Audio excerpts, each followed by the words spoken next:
I det gamle Grækenland havde alle ret til at være med i alle valg, og alle valg foregik ved håndsoprækning.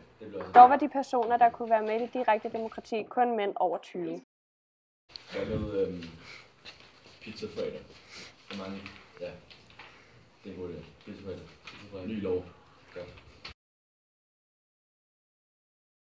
Platon, hvad synes du om Athens demokrati? Jeg synes, at i demokrati regnes for alle for lige, og bliver derfor også lige privilegeret. Men naturen kender ikke til demokrati. Nogle er bedre end andre. At behandle alle borgere som ligemænd er derfor uretfærdigt. Demokratiet er også et åbent samfund, der modtager fremmede fra alle lande. En demokratisk bystat bliver derfor et brødremønster af alverdens forfatninger, sæder, skikke og livsholdninger. Derved mister staten sin egen art. Når demokratisk frihed og lighed kombineres, går hele samfundsstrukturen i opløsning. Der bliver ingen forskel på hersker og undersat, borger og fremmed, herre og slave, gammel og ung. I opløsningstiden begyndte man at kritisere den enevælde, man havde syntes var den ideelle styreform. Man mente, at folket skulle bestemme, men man mente ikke, at der skulle være et demokrati som i Grækenland. Så her opstår det indirekte demokrati. Det hører man også gennem Montesquieu, at den ideelle slags demokrati er indirekte. Igen var det kun middelaldrende mænd med en uddannelse og mange penge, der kunne være med til at tage valg. Montesquieu, hvad synes du om demokratiets genindførelse? Jeg synes, at i en fri stat, hvor et hvert menneske skal anses for at have en fri special, bør styre sig selv, burde folket som helhed besidde den lovgivende myndighed. Men da dette er umuligt i de store stater, og med mange vanskeligheder i de små, så bliver folket nødt til, gennem sine repræsentanter, at udføre alt, hvad det ikke kan udføre selv. Den store fordel ved repræsentanter er, at de er i stand til at diskutere sagerne. Det egner folket sig slet ikke til, hvilket er en af de store vanskeligheder ved demokratiet.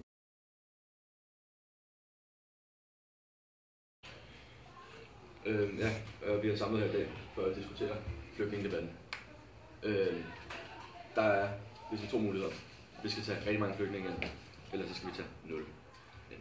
Så vil jeg gerne høre nogle bud på, hvor mange flygtninge vi skal tage ind. Og er der nogen, der har bud? Ja. Demokratiet i dag er baseret på oplysningstidens tanker. Mange steder er demokratiet bygget op efter Montesquieus tredeling. Aldrig før har så mange kunnet bestemme som i dag. Det er et helt folk, der bestemmer, ikke kun mænd. Vi er et indirekte demokrati, og mange større demokratier, såsom FN og EU, der begynder at følge mere og mere i vores hverdag. Beslutningen er taget. Vi tager alle flygtninge ind.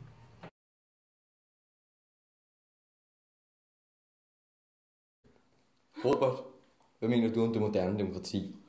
Jeg mener, at demokrati i et moderne samfund er en utopi, et uopnåeligt mål. Intet moderne samfund kan være helt demokratisk.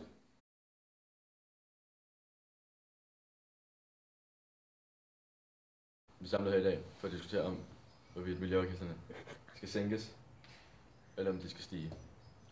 Så vil vi gerne høre nogle bud. Hvad synes I?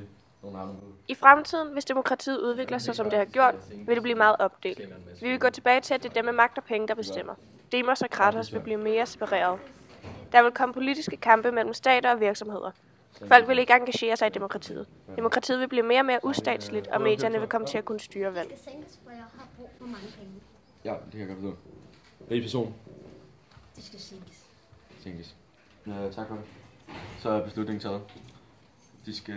Miljøafgifterne skal sænkes. Rigtig meget.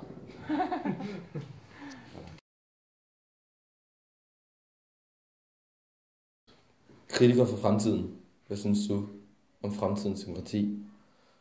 Man kan tænke, at demokratiet bliver lidt for upersonligt. Det bliver ikke for statsligt og for ens fra land til land. Ligesom Platon sagde, så vil staten miste dets identitet. Større demokratier vil forme sig, og så vil det ikke på samme måde være et folkestyre, da det ikke er et folk, der bestemmer.